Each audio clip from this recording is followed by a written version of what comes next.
Sir. Good, बहुत बढ़िया, बहुत बढ़िया। तुमने साबित कर दिया कि तुम कितने काबिल हो। जनता तो बस पुलिस, लॉ इन्फोर्समेंट और इंजीनियरिंग डिपार्टमेंट्स के बारे में ही जानती है, पर आज तुम्हारी वजह से लोग फूड सेफ्टी डिपार्टमेंट को भी जानने लगे हैं, पहचानने लगे हैं। उम्मीद है तुम्हारे पास सबूत होंगे। दिखाता हूं सर।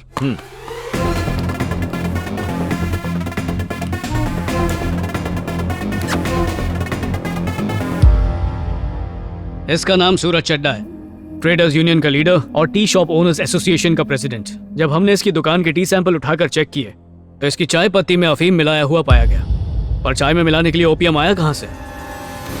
दिनेश वर्मा, केरला के सबसे बड़े चाय बागानों का मालिक।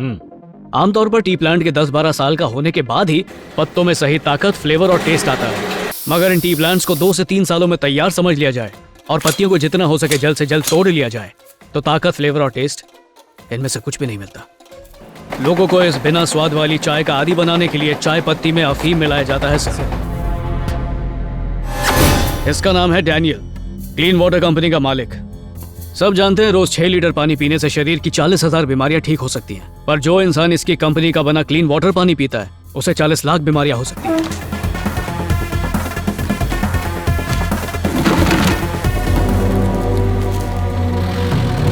हर इलाके में ऐसे डायरेक्ट नल से भरी पानी की बोतलें बेची नहीं जाती, वहीं बिकती हैं जहां लोगों का आना जाना ज्यादा होता है। इन बॉटल्स पर लिखा एड्रेस और दूसरी जानकारियां सब झूठी होती है। अरे बाप रे। यह है विकी मल्होत्रा, प्राइवेट और पब्लिक सेक्टर में जबरदस्त पहुंच रखने वाला बिजनेसमैन, हेल्थ मिनिस्टर का इकलौता और लाडला भाई। मिनिस्टर के रसूख का फायदा उठाने का मौका कभी नहीं चूकता और इसका फेवरेट बिजनेस है कुकिंग ऑयल। सब जानते हैं ज्यादा ऑयल हमारी सेहत को नुकसान पहुंचाता है, पर अगर कोई इसका बनाया तेल इस्तेमाल करता है तो उसकी जिंदगी और छोटी हो जाती है, क्योंकि इसका जो तेल है वो रिफाइंड ऑयल बिल्कुल नहीं है, रिसाइकल्ड ऑयल है। अगर इस घटिया तेल को कोई 50 बार भी यूज करे तो भी इसका रंग नहीं बदलता, हमेशा एकदम ब्रांड न्यू लगता है। और इसकी वजह यह है कि इसमें टार मिलाया जाता है।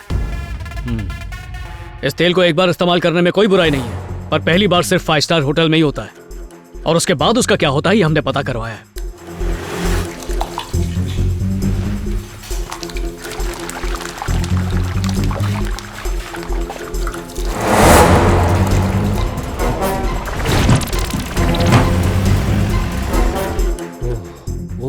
सिर्फ कुकिंग ऑयल ही नहीं, इसके और भी बड़े बड़े बिजनेस हैं, जैसे पोल्ट्री फार्म।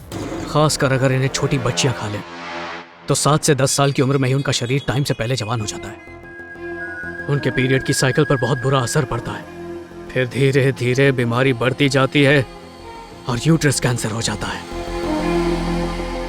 अगला बिजनेस वो चीज जो हर घर की जरूरत है, दूध।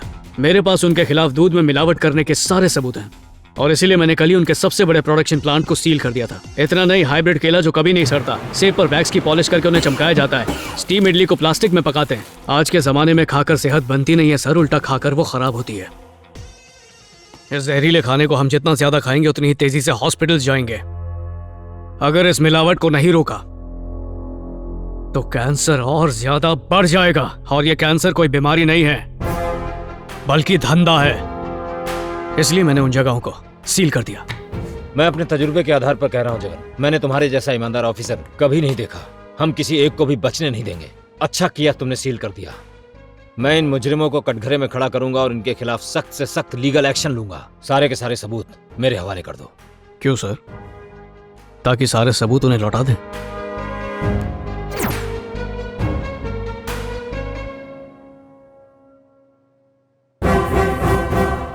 सिर्फ सूंघ के समझ जाता हूं कि किसी चीज में मिलावट है या नहीं। फिर आप तो मेरे सीनियर हैं, आपकी इंसानियत में मिलावट है। इतनी सारी फर्म और कंपनी बंद करने के बाद भी मुझे ताज्जुब हो रहा था कि अभी तक आपका कोई फोन नहीं आया। उन गलत धंधे वालों ने एक बार भी मुझे रोकने की कोशिश नहीं की। तब मुझे अंदाजा हो गया तुम सबके सब मिले हुए हो।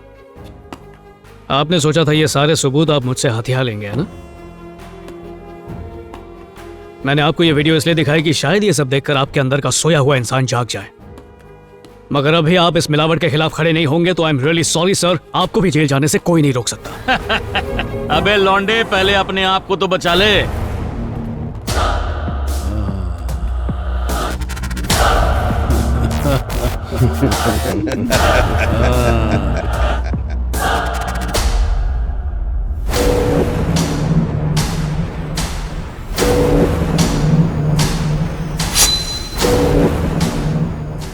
सब के सब अपना जमीर बेच चुके हो।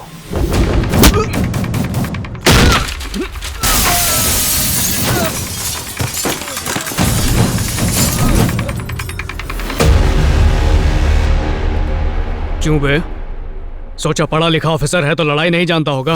ए, चाहता क्या तू? हाँ, जमीन खोद के गाड़ दूंगा। सारे भेड़िए सही जगह इकट्ठा हुए हो, अपने आप को सरेंडर कर दो। मेरे कंपनी में पैर रखते ही सभी ऑफिसर्स के पैर कांपने लगते हैं। जानता है क्यों? क्योंकि उनकी एक फैमिली होती है। पर तू तो अनाथ है, इसीलिए तेरे अंदर डर नहीं है।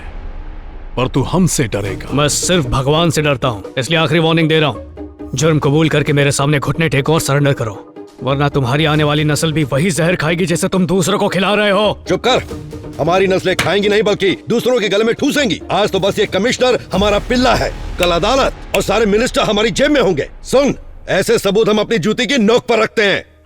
अदालत चाहे तुझे छोड़ दे, पर मैंने ये वीडियो हर सोशल साइट पर डाल दिया है जो वायरल भी हो चुकी है। तेरे प्रोडक्ट पर जो लोगों को भरोसा था वो मैंने तोड़ दिया। ऐसे हजारों वीडियो इंटरनेट पर वायरल होते हैं, लोग शौक से देखते हैं, फॉरवर्ड भी करते हैं, पर फॉलो नहीं करते।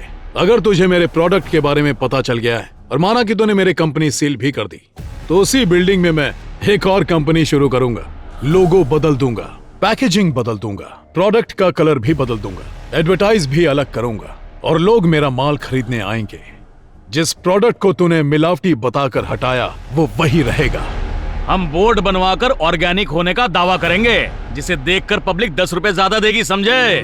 मैं ऐसा हरगिज होने नहीं दूंगा। जब तक जनता जीप की गुलाम रहेगी, हम फायदे में रहेंगे। तुम गुनाह कर रहे हो, लोगों के खाने में जहर मिलाकर अपनी जेबें भर रहे हो। तुम्हें अपनी जुर्म की सजा मिलनी चाहिए। जुर्म का मतलब जानता है? एक जमाने में लोग खेतों से चूहे पकड़कर भूनकर खाते थे। आज लोग chicken 65, chicken tikka, chicken burger जो दिल में आए खाते हैं।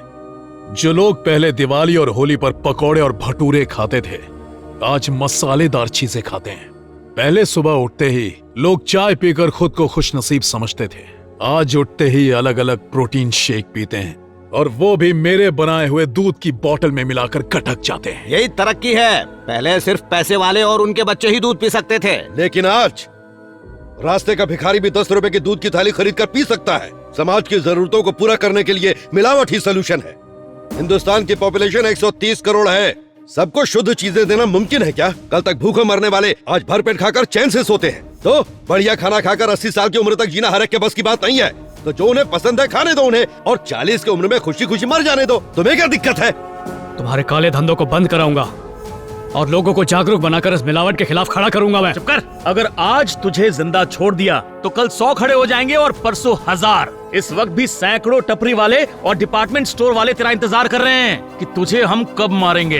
बाहर निकालो से हम देख लेंगे। उसे हमारे पास छोड़ दो, हम देख लेंगे। आवाज आई उनकी। अब तुझे और तेरी सच्चाई को कुचल देंगे। बातों में टाइम वेस्ट मत करो, मार डालो इसे।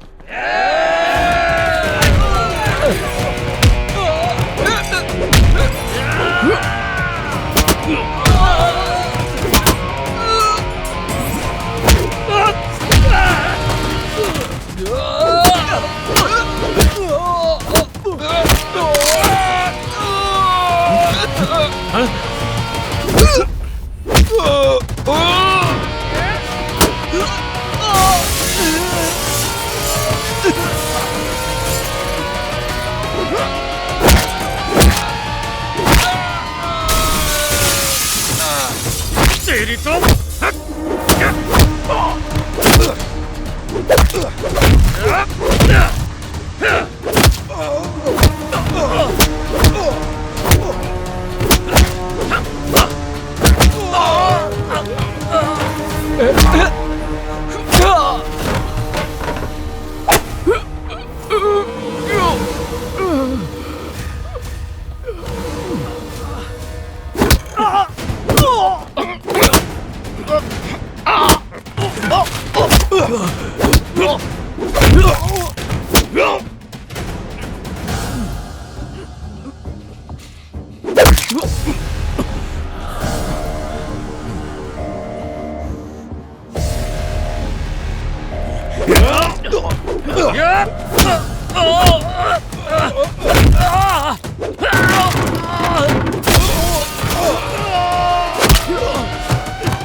जाओ, बैठो। जाओ पकड़ो उसे।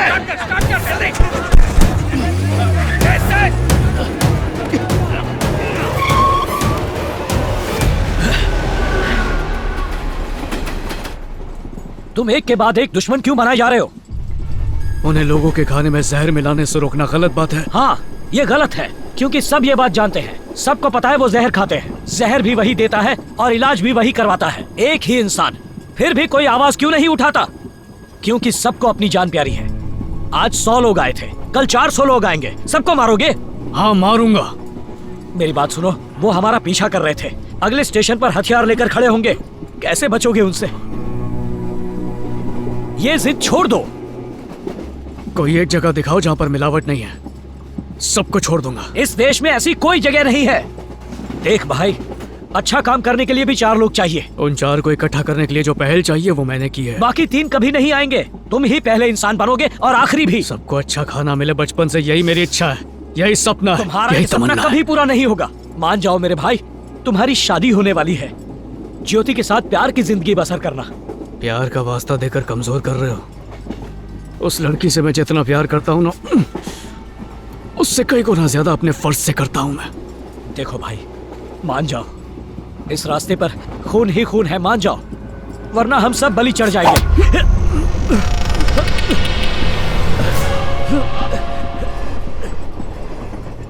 तो गद्दार निकला। देख मेरी बात सुन, तुझे मरना ही होगा। अगर मैंने तुझे नहीं मारा तो वो मेरे बीवी बच्चों को मार देंगे। मैं तो तभी मर गया जब तूने चाकू निकाला। मुझे अनाथ का माँ और बाप सब तू ही तो था।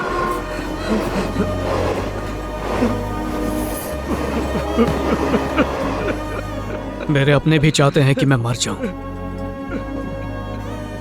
जब मैं जीते जी किसी चीज में मिलावट को बर्दाश्त नहीं कर पाया, तो अपनी मौत में मिलावट कैसे बर्दाश्त कर पाऊंगा? एक बात याद रखना, मेरी जिंदगी और मौत उनके हाथों में नहीं, पर उनकी मौत मेरे हाथों में ही लिखी हुई है।